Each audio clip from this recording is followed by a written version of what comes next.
Yo WhatsApp, yo WhatsApp, yo WhatsApp. Ketemu lagi dengan kita nih. Di sini buat apa? Buat apa? Buset, ngagetin aja lu, Neng. Abang mah kagetan, kayak konsumsi buat onan loh. Shh, diem ngapa? Oke, kali ini ada apa, Neng? Bang kagak ngerti. Bege. Kagak dengerin briefing nih, bedul. Iya, kali ini ada nenek-nenek sakti nih bang. Buset, nenek lu sakti? Kagak bang, ini nenek bukan sembarang nenek. Saktinya kagak main-main. Ente bisa disulap jadi bagong mau? Kagak lah, masa bagong disulap jadi bagong lagi? Oke, seperti yang dijelaskan Neneng barusan, kali ini kita bakal bahas nenek sakti asal Banyuwangi. Jadi nih boy, pada tahun 2009, nih nenek pernah mengabarkan kota Banyuwangi, khususnya warga dusun Gerejekan Pantai Desa Gerejekan, Kecamatan Purwoharjo, Banyuwangi. Penasaran kisahnya seperti apa? Pantengin terus nih boy, channel aneh. Iya, pantengin terus sampai meleduk tuh HP. Gak gitu juga Boneng. Ente jadi papan suka rada-rada pesan. Ya udah, tapi sebelum lanjut ke videonya, buat kalian yang belum subscribe dulu lah, biar aneh lebih semangat lagi bikin video-videonya.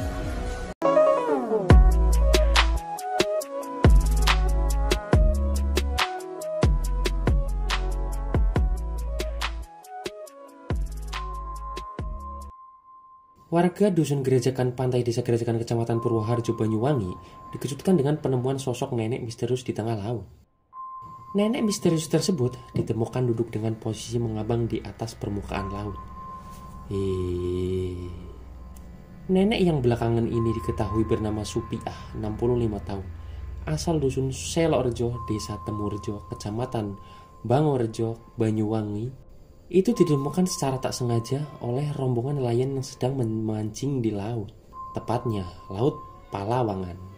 Kali pertama ditemukan, nenek misterius itu berada di permukaan air laut dalam posisi duduk. Buset dah bang, itu beneran ngambang bang? Iya beneran, dikira bohongan. Anehnya nih Neng, tubuh maupun pakaian yang dikenakan nenek tersebut tak basah oleh air laut. Saat ditolong oleh para penelayan, nenek tersebut justru menolak untuk dinaikkan ke atas kapal. Bahkan saat berhasil dirayu naik ke atas kapal, nenek itu justru memaksa para nelayan untuk mengantarnya ke arah laut lepas, seakan mengejar sesuatu. Lah, sebenarnya ini nenek lagi ngapain sih bang? Bentaran dulu Sumi, ini lagi jelasin. Iya dah iya. Saya kira batang kayu. Saya baru tahu pas nenek itu batuk-batuk membentur paru saya. Teman-teman saya ketakutan. Pas saya lihat, ternyata nenek itu duduk di atas permukaan air ombang-ambing arus laut. Kata abang. Kata nelayan yang nolongin. Abang nelayannya? Aneh tapuk ya lama-lama. Jadi jelasnya kata siapa bang? Jangan emosian apa ah? Jelas Supariyatno, nelayan Gerejakan yang nolongin nenek pas malam itu. Dan Doi juga salah satu warga yang melihat langsung kesaktian nenek Supiah. Doi sangat heran-heran Neng, soalnya nenek tersebut kayak di film-film fiksi. Jadi setelah dibawa dari tengah laut, nenek Supiah ini diamanin ke rumah Supariyatno. Abang nelayannya? Jadi gini ya Neng Sumi yang cantik banget kayak boneka mampang. Kalau orang ngomong itu didengerin. Iya dah iya. Sampai mana jadi lupa kan aneh? Ente. Jadi setelah dibawa dari tengah laut, nenek Supiah ini diamankan ke rumah salah satu nelayan yang tadi menolongnya, yaitu Pak Supariyatno. Nah, gini kan jelas bang. Polisi pun dikerahkan untuk mengamankan warga yang banyak karena kepo. Memang warga di mana-mana kepo ya Neng ya. Warga pun berduyun-duyun karena penasaran oleh nenek Supiah ini. Tidak lama, keluarga nenek Supiah pun ini menyusul. Wartawan pun berdatangan untuk menanyai nenek Supiah ini. Namun, saat diwawancari nenek ini lebih banyak diam. Kata yang sering diucapkan hanya, "Saya sedang mencari anak saya." Lu bisa bayangin gak? Serem gak tuh? Cari anaknya di tengah laut malam-malam lagi. Warga dan wartawan pun bingung akan perkataan nenek Supiah ini. Memang, gak mudah berkomunikasi dengan nenek yang diyakini warga memiliki kekuatan magis tingkat tinggi tersebut. Sama kayak abang. Aneh kan gak sakti Neng. Kalau pas abang ngambek. Ketawa lagi lu malih. Lanjut dah ah. Tatapan matanya yang tajam seakan menyiratkan kekuatan luar biasa yang terpendam di dalam dirinya. Bahasa tubuhnya juga menunjukkan kegelisahan, seakan mencari sesuatu yang lama dicarinya. Nenek Supiah Juga enggan menjelaskan ilmu yang digunakan hingga dia bisa duduk di atas permukaan air laut. Dia tetap membisu meski wartawan memberondong pertanyaan tentang perilakunya itu. Pihak keluarga juga bungkam, enggan menjelaskan akan hal ini.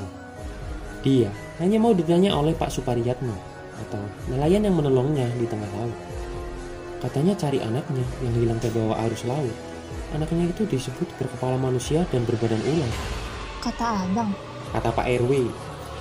Dan Nenek Supiah kembali menunjukkan kesaktiannya.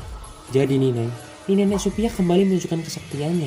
Setelah dievakuasi dari tengah laut, wartawan yang ingin mengabadikan gambarnya dibuat bingung.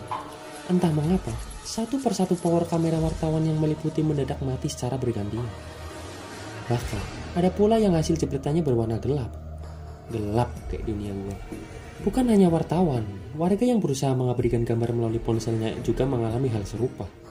Namun, setelah sang nenek dibujuk rayu, akhirnya gambar yang diharapkan berhasil didapatkan. Jadi emang bener Neng, pas aneh googling nih foto-foto nenek, cuma ada beberapa doang. Ya gak banyak lah intinya lah, bisa dihitung pakai jari. Foto aneh banyak bang di Facebook. Kan ini bukan nenek-nenek Sumi. Pihak keluarga pun khawatir, resah, dan takut dengan perubahan di dalam diri Nenek Supiah. Keluarga Nenek Supiah mengaku takut jika anggota keluarganya itu sudah disusupi oleh makhluk halus. Jadi, sebab sebelum ditemukan duduk di permukaan laut, nenek misterius itu tak menunjukkan keanehan yang menonjol. Pasalnya, nenek yang dianggap stres oleh orang kampung itu, kok tiba-tiba bisa duduk mengapung di atas permukaan laut. Mereka curiga jika dalam tubuh Nenek Supiah ini sudah bercokol sosok makhluk halus. Sama gini kayak si Neng. Si Neng aja terus, heran dah ah. Kecurigaan itu berdasarkan perubahan yang mulai terasa. Seperti intensitas kebiasaan berbicara sendiri yang meningkat. Serta mata Supiah juga kerap diketahui melotot saat berbicara dengan orang lain. Dan juga niatan Nenek Supiah untuk kembali ke laut seakan seperti rindu dengan rumahnya sendiri. Meski menduga jika disusupi oleh makhluk halus atau penunggu laut selatan, namun pihak keluarga mengaku pasrah. Yang terpenting, Nenek Supiah tidak berubah menjadi beringas atau berbahaya bagi lingkungannya.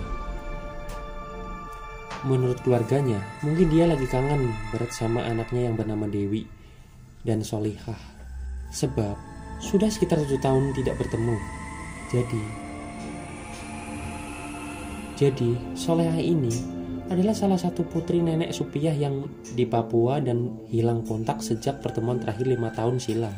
Jadi intinya Nenek Supiah ini itu stres karena mungkin rindu sama anak-anaknya itu, terus suka ngomong sendiri. Ya itu wajar sih Neng kayaknya ya. Cuma yang gak wajar itu kenapa dia bisa duduk di atas permukaan air laut. Asli ngeri Neng, susah dilogika ya. Nenek-nenek tua ngapung di atas air di tengah laut. Dan juga anehnya pakainya gak basah. Pas ditanya ngapain lagi cari kedua anaknya yang katanya berbadan ular dan terbawa arus ke tengah laut. Asli ini sih susah dilogika ya Neng ya. BTW, kabar nenek gimana bang sekarang? Waduh, belum ada kabar lagi Neng. Aneh search kemana-mana media yang memberitahukan hal ini, nggak ada. Mungkin ada yang tahu kabar nenek sekarang? Bisa ditulis di komentar ya, bye.